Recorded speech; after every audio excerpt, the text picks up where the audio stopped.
Okay, so I wasn't going to make this video. I wasn't, but I kept getting messages from you guys asking me what I thought. And I just kept saying, I'm not going to do this, it's going to go away. But this has not gone away as quickly as I was hoping it would have. So we're going to talk about it today. We're talking about this video, this viral video of a functional medicine doctor by the name of Dr. Daniel Stock, who spoke to the Mount Vernon Community Schools District. I think it was like a school board meeting on August 6th. You guys have probably seen the viral video. Of course, many of you have sent it to me. I guess this is an area northeast of Indianapolis, is what I gathered online. But you're asking me about his claims and what he said at the school board meeting. Is it true? Is it true? Is it true? And so I'm going to tell you what I think about what he said. Just to be very clear, you know me. I have a lot of concerns about what he said because a lot of it is false. I'm just going to tell you that right now. Let me go through a few of his claims, kind of what he said and my thoughts about them. I'm not going to go through every point, but here's a few things I wanted to go through. By the way, I should say, sort of in kind of just googly schmoogling it and trying to understand more about him. This is according to USA Today. Apparently, he had a website where he has promoted alternative treatments for things like cancer and autism. I don't know if that website is still up or not. I didn't find anything, but I didn't take too long to search either. So, but either way, I watched the video and he is very, very well spoken, very articulate, very sort of seamless in his delivery, and definitely sort of, you want to say, okay, what's going on here?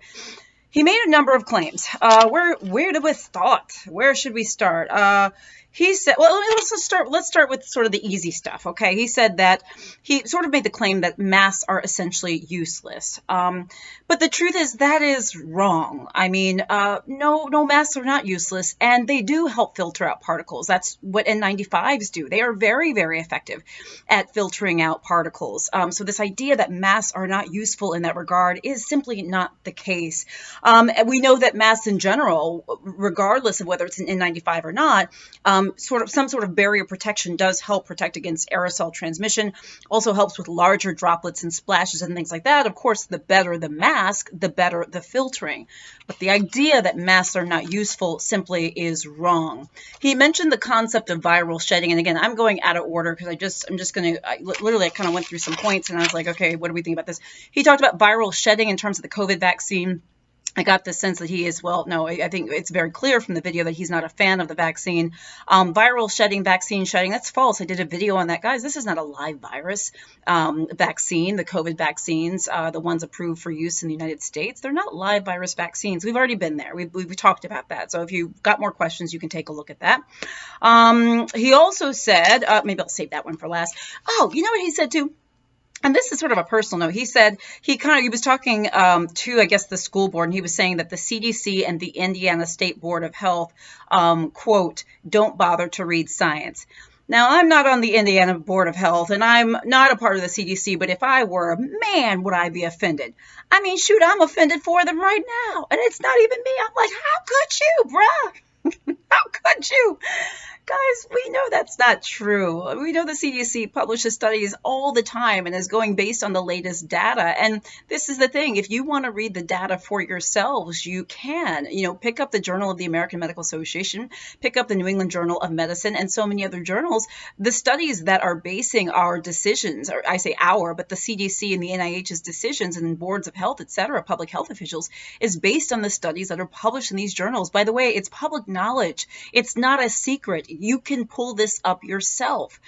So anyway, this is just a little shout out to the Indiana State Board of Health and the CDC and any other sort of organization that he might be targeting with this. I know that they do bother to read the science. In fact, many of these people are participating in creating the science by doing research and things like that. Okay. There was also, he said that the COVID vaccine themselves are reason for the recent influx of COVID cases and deaths. Well, guys, let's just think about and talk about who's actually hospitalized for the most part with COVID.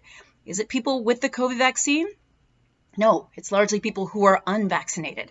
We know that in terms of deaths and hospitalizations and severe illness, the people who are most afflicted at this point are people who are unvaccinated. So to say that the COVID vaccine is the reason for the influx and is causing problems, COVID cases and deaths is just wrong. As I mentioned, it's clear that he's not a fan of this COVID vaccine. And once again, the point of this is his speech, although well spoken and articulate, is filled with a lot of falsehoods. And again, I didn't want to talk about this, but I'm seeing that I have to, and so we are, okay? He said something like, no vaccine prevents you from getting an infection, something like that. I don't know. This is one thing I'll always have to say, and I always do say to you guys.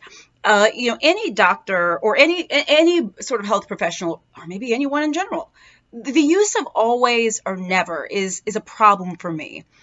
You guys sometimes get frustrated when I don't say always or never, when I say, well, most likely, or it's probably, or for the most part. I know you get frustrated sometimes when I use those qualifiers, but it's because science and life is not 100% and it's not static. When we use the word never and always, it should always no pun intended, raise a red flag. And so he said something like, no vaccine prevents you from getting an infection. Well, that's not true.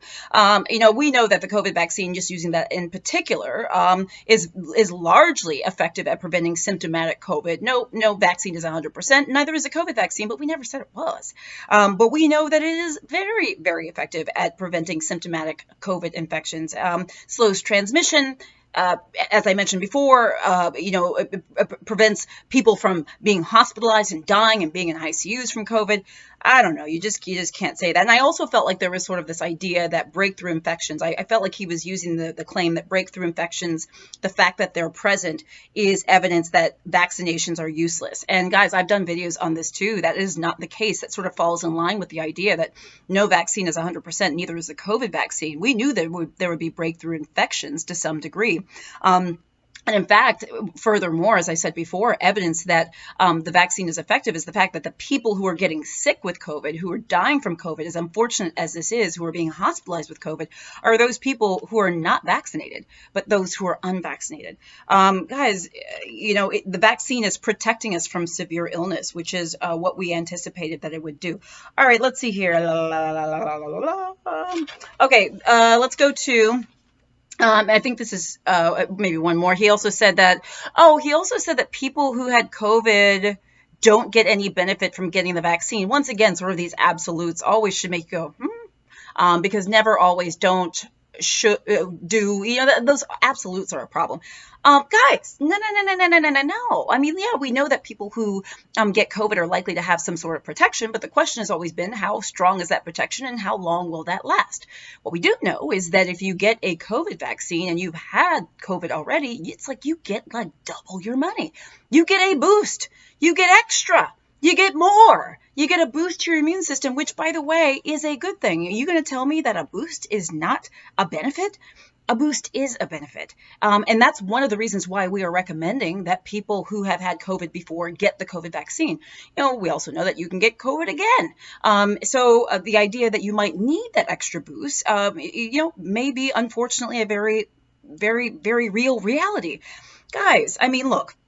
And also there was a recent CDC study too that showed that survivors of COVID who ignored the COVID vaccine, like the boost, getting the vaccine, were twice as likely to get reinfected as others. So it's really, really interesting. You do get a boosted protection from having had COVID, but then getting the COVID vaccine. So please get the COVID vaccine even if you had COVID. And another thing was that he said he had treated approximately 15 of his own patients, something like this, with ivermectin, vitamin D, and zinc, saying that none of them got hospitalized. Well, you know what, guys? That's not enough information to prove that those work to keep people out of the hospital, meaning 15 patients is not going to cut it. Plus, we know that studies about ivermectin are still ongoing. I've done videos on ivermectin. People talk about it all the time, but the truth of the matter is the data is not fully there yet. Let's just be clear. Guys, despite what may seem like outliers that happen every now and then, I want you to remember and to understand that there are thousands, if not more, of us healthcare providers that are singing the same song and humming the same tune, that are on the same page when it comes to science and medicine and health and research and data. the doctors that you see on TV, we pretty much all say the same things for good reason. Because honestly, it's the truth. And I understand the idea of questioning and wondering why there are outliers. It makes perfect sense. But I want you to have faith in the science, in the data. I do. And it's not just about me. It's about the thousands, if not more, scientists, healthcare professionals, people who take care of others that also follow the science, because the science is what's guiding us, as it should. I hope this is helpful. Let me know what you think. Guys, I'm Dr. Jen Caudle. If you've not subscribed to my channel, click the little bell for updates. I invite you to do so. Guys, I'll see you soon.